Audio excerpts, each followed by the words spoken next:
As I glanced around the nearly empty room, I asked, "Are you ready to leave yet?"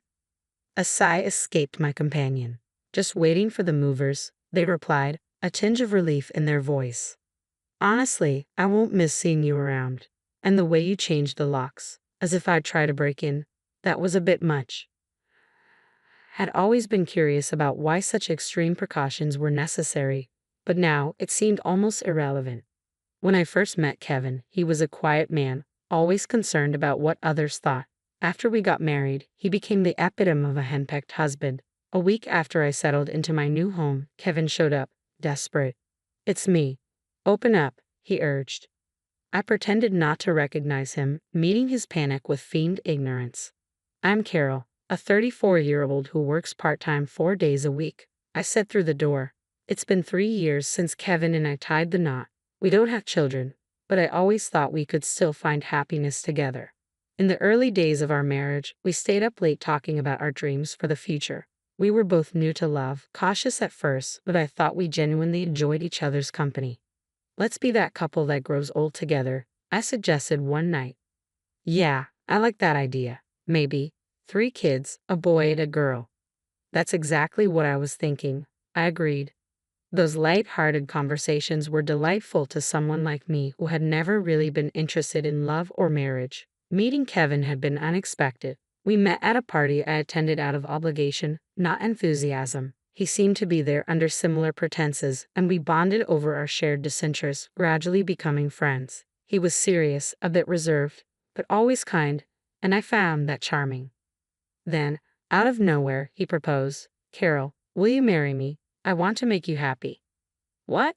But we're not even dating yet, right?" I stammered. He acknowledged that with a steady gaze. His proposal didn't push me away. Instead, it made me consider the possibility of a life with him. "If you're okay with me, then yes, I accept." His joy was undeniable. In that moment, I remembered how life can throw us these unexpected, fateful curves. When Kevin proposed, I truly believed that marrying him would lead to happiness. We rushed into marriage, tying the knot just 2 months after meeting. With little experience in love, our journey was clumsy at times, but that made it feel like an adventure. However, about a month after we moved in together, I started noticing the growing gap between my expectations and the reality of our marriage. One day, Kevin approached me with a seriousness more intense than usual. "Carol, there's something I need to talk about," he said gravely. I was startled when he asked me to quit my job and become a full-time homemaker. It was unexpected. He had never shown dissatisfaction with my working before, and this marked the beginning of an odd shift in his behavior. "Why would you ask that?" I questioned, confused by his sudden change. "When you work, it makes me feel unneeded," he confessed. "Did someone put that idea in your head?" I asked, trying to understand his insecurity. "No," he replied, "but at my company, all the other men's wives stay at home. It's just how things are there." I had made it clear from the start that I intended to keep working, especially since saving money was crucial to our plans. But we agreed I would continue working after we got married, didn't we? I reminded him. "I know," he said, "but as my wife, I hoped you'd consider my feelings," Kevin said, though it was clear his concern was more about meeting social expectations than our mutual happiness. "Why not just pretend I've quit? There's no need for me to actually leave my job," I suggested, reluctant to give up my career. But Kevin's anxiety about appearances only deepened. "If things don't change, I'll be ridiculed by my colleagues and bosses. I'm supposed to be the head of this household, aren't I? Please just do as I ask," he insisted, unwilling to listen to my reasoning. "I can't make that decision right away," I replied, needing time to weigh my options. "All right," he said, though his tone carried an undercurrent of urgency. "But please decide soon." I knew I couldn't let this issue drag on for long. I feared what might follow if I didn't act decisively. Seeking advice, I turned to my boss, Madison. Madison had been an administrative assistant since high school and had faced a similar situation with a controlling ex-husband, which ultimately led to her divorce. Now she was a dedicated single mother, resilient and independent, and someone I greatly admired. "That must have been tough," I said, voicing my thoughts as I reflected on her strength. Divorce had crossed my mind too, but I wasn't ready to take that step. Kevin and I were still new to marriage, and I wanted to believe we could navigate this. "It's tricky being newlyweds," I admitted, pondering the weight of quitting my job. "I haven't fully thought it through. but leaving my position would make it hard to find a replacement. I want to find a way to keep working, if possible. Madison, who had become a mentor to me, listened intently. I don't plan to quit immediately, I continued. Maybe I could stick with my part-time schedule for now. Switching to full-time might attract too much attention from Kevin. That sounds like a smart move, Madison agreed, her support steady and reassuring. If he still objects, you could propose officially reducing your hours to part-time. That might give you the flexibility you need. That's a sensible plan, I said, relieved to have a clear strategy. Remember, Madison added with a warm smile, you can always count on me for advice. I'm here to support you, Madison reassured me, offering a lifeline in the turbulent sea of my marital issues. Thank you, I really appreciate it, I replied, grateful for her understanding. As our conversation deepened, Madison shared how her ex-husband had also changed drastically after they married, a situation eerily similar to mine. This revelation was eye-opening. I hadn't considered that some men could transform so completely after marriage, becoming almost unrecognizable from the person they once were. Seeing my circumstances through this new lens, I began to wonder, had I been misled? Despite countless discussions, Kevin and I remained at an impasse. Isn't it a woman's role after marriage to support her husband and manage the household? He argued, clinging stubbornly to outdated norms. What era are you living in? I asked, disbelief washing over me. Nowadays, it's normal for both spouses to work. Maybe for other couples, he said, trying to persuade me, but we're different. You see that, don't you? I understand where you're coming from, but I can't agree with it, I responded, stating my ground. Please try to see things from my perspective. Kevin, however, persisted, pressuring me daily to quit my job. His efforts were relentless, but I wasn't ready to give in. I consulted Madison, and together we came up with a plan. I would officially resign, but in truth, I would continue working part-time. Thankfully, Madison understood my situation and adjusted my hours to accommodate this secret arrangement. I've resigned from my job just as you wanted, I told Kevin, keeping up the facade. Really, he asked, a wave of relief washing over his face. Thank you. Now I can finally feel more secure at work. His reaction confirmed what I had suspected all along. Kevin was more concerned about appearances than our relationship. The man I thought I had married was slipping further away, leaving behind someone obsessed with how others saw him. I had hoped that this deception would protect both my independence and our marriage, but it soon became clear that my hopes were misplaced. Despite our so-called new beginning, Kevin continued to exert control over me, venting his frustrations in subtle, oppressive ways. Then one day, without warning, he sprung another demand on me. A junior colleague is coming over today, he said nonchalantly. I need you to host, Kevin said abruptly over the phone. I had no idea, I replied, caught off guard. Sorry, it was a last-minute decision. Just keep it simple, please. Get everything ready. Before I could respond, he hung up. Determined to fulfill his request, I hurried to prepare drinks and snacks. I thought I had done enough. After all, he'd said to keep it simple. But when Kevin arrived, he looked displeased. Didn't I ask you to prepare for today? He chided, his tone sharp. You said to keep it basic, and I did exactly that. What's the issue? I asked, genuinely confused by his reaction. This reflects poorly on me, he muttered, ignoring my question. I need you to fulfill your role as a wife properly. What exactly does that mean? I asked, frustration creeping into my voice. I did my best. Is there something wrong with what I prepared? No, not really, he admitted, though his expression was unreadable, a stark contrast to the kind man I had once known. From that day on, Kevin began inviting guests over almost every weekend, reveling in the social gatherings while expecting me to manage everything behind the scenes. It felt like he was trying to impress his colleagues, using me to bolster his image as a capable husband. This is getting excessive, Kevin, I ventured cautiously one evening. No, it's fine. Everyone enjoys it, and you should support my decisions. It's your duty as my wife, he insisted, brushing off my concerns. Maintaining this lifestyle was draining and expensive. How exactly am I supposed to manage all this? I asked, trying to stay calm. Stop complaining, he snapped dismissively. Any question I raised was met with the same cold response, as if my concerns were mere nagging. Every morning, I woke early to prepare breakfast, pack Kevin's lunch, and make sure his suit was pressed and ready. When I worked part-time from 9 a.m. to 2 p.m., There was barely any time to catch my breath. Despite everything, my job became a small refuge, one of the few places where I felt like myself. Carol, you seem really tired lately.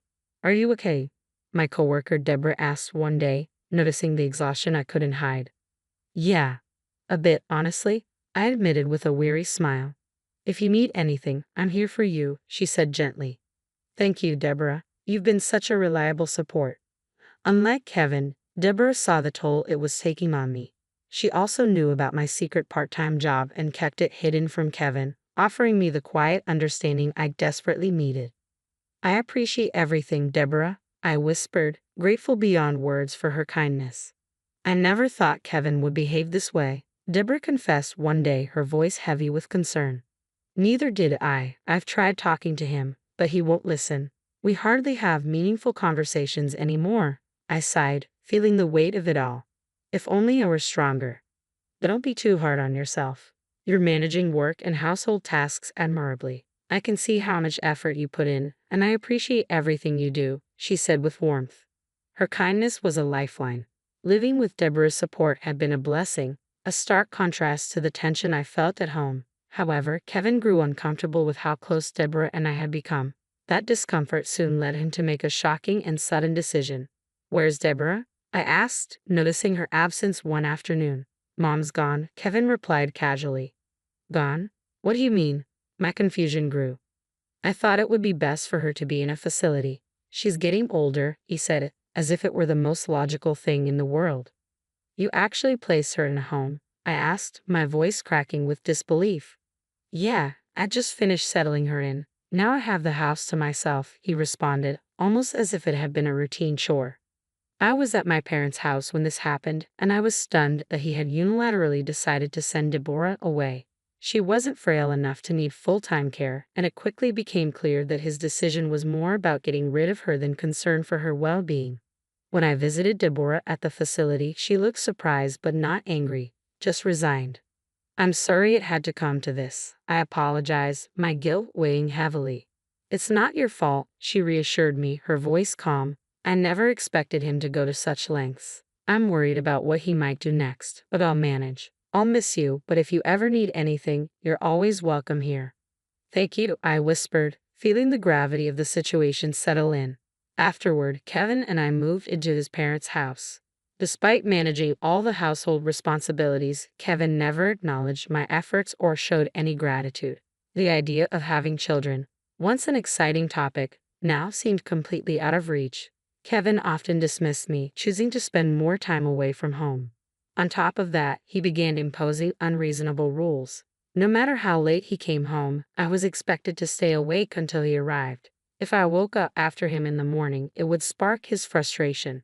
What time will you be home today? I asked, knowing it would determine the rhythm of my night, yet again.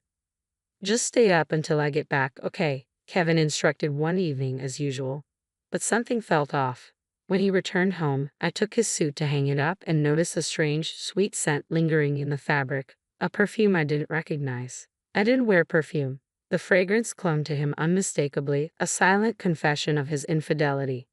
Every time he came home late, I caught faint traces of that same perfume. Then, one night, Kevin did something out of character. He suggested I go to bed before him. My suspicions deepened. Quietly, I stayed awake, sneaking into the living room where I overheard a conversation that confirmed everything. Oh, she's clueless. When are you going to leave her? A woman's voice asked. I'll kick her out soon enough, Kevin replied nonchalantly, his voice clear. Their words cut through the silence, revealing that their affair had been going on for some time.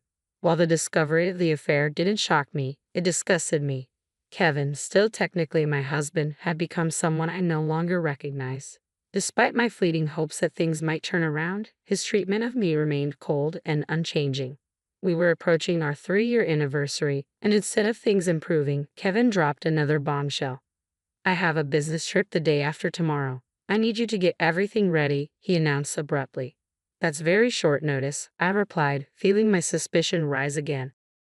His trips had become a recurring excuse, and I couldn't shake the feeling that this was just another cover for spending time with his mistress. I remembered the warning from a colleague's wife at a company gathering. Be cautious if he suddenly mentions a business trip. Our company doesn't even have those. Her words echoed in my mind, solidifying my doubts. I had already confirmed my suspicions earlier when I stumbled upon a chat on Kevin's phone. He'd taken paid leave, disguising this business trip as something legitimate. That was the moment I knew it was over. Armed with undeniable proof of his affair, I prepared to confront him with divorce papers the moment he returned. However, Kevin beat me to it.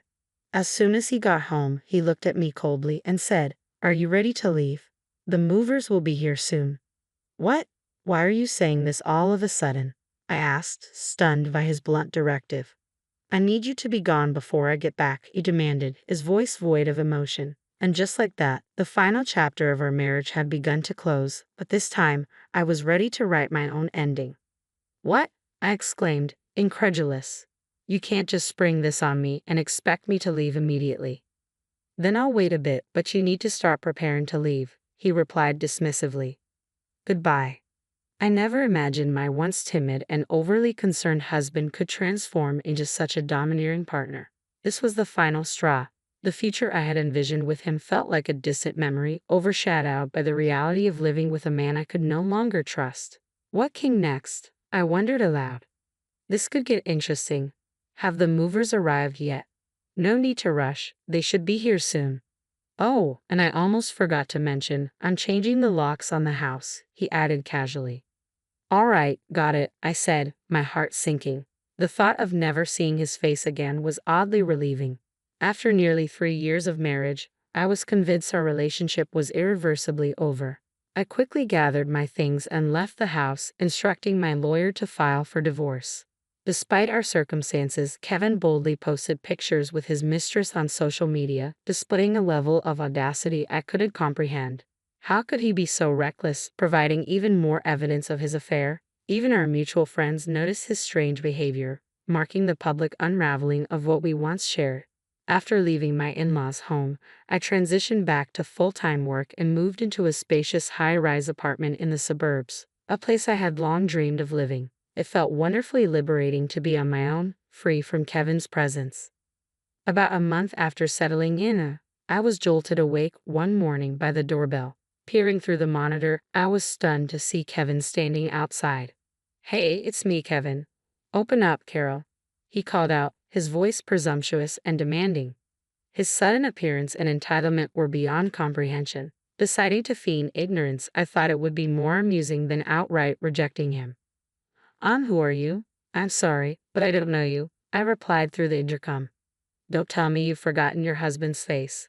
"I'm not married. I think you've mistaken me for someone else," I continued, watching as desperation washed over him. His face was a shadow of the timid man I once knew. "Please just listen. I've been deceived, and I need Carol's help," he pleaded. "I'm sorry, but I'm not obligated to assist you. If you persist, I'll have to call the police. Seriously, I don't know you." I was resolute in treating him as a stranger. Kevin must have thought I would always be there to solve his problems. But I was no longer that person who tolerated such dependency. "That's it, you made this mess, so it's up to you to fix it," I replied coldly. "You don't have to be so tough on me," he whimpered. "Oh, and by the way, can't stay at your parents' place anymore," he added abruptly.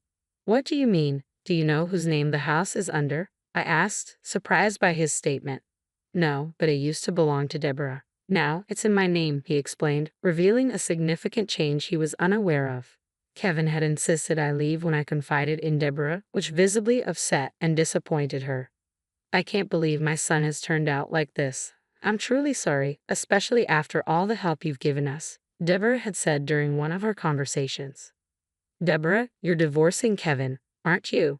she had asked. "Yes, it's for the best," I confirmed. "In that case, I'll transfer the house to you," she offered, making a decision that took both me and presumably Kevin by surprise. Why would Deborah transfer their rights to their in-laws' house to me? Kevin would undoubtedly be puzzled by such a turn of events, unaware that he had been living with his mistress throughout all this turmoil. "That's the situation. Understand and leave promptly," I concluded, shutting down any further attempts at reconciliation or intrusion into my life. We likely wouldn't cross paths again, but I made it clear to him that if he persisted, I would not hesitate to call the police. With that firm warning, he finally relented and left. The divorce proceeded as planned, and I received the settlement we had agreed upon. As it turned out, Kevin had been missold and financially exploited by his mistress. Moreover, the divorce settlement amounted to approximately $410,000. His mistress abandoned him as soon as the money dried up, but I was determined not to let matters end there. I hired both a lawyer and a detective to ensure that all financial claims against him were thoroughly pursued. Additionally, I sought a further divorce settlement claim to secure over $22,000 more. Furthermore, the ownership of the house was officially transferred to me. I insisted that Kevin vacate the premises, and though he initially resisted, legal proceedings left him with no choice but to comply. As for his current whereabouts, I remained blissfully unaware and frankly uninterested.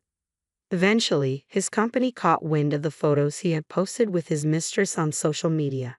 Unable to endure the scrutiny and the unraveling of his past facade, Kevin chose to resign voluntarily. This outcome seemed inevitable given his true character. If I had one last thing to say about the entire ordeal, it would be this: I don't dwell on it. I am divorced now, and I view it as a learning opportunity, an opening to move forward positively. My bond with Deborah endures, and I intend to focus on my career independently, relishing life as a single individual and embracing all the freedom and opportunities it offers.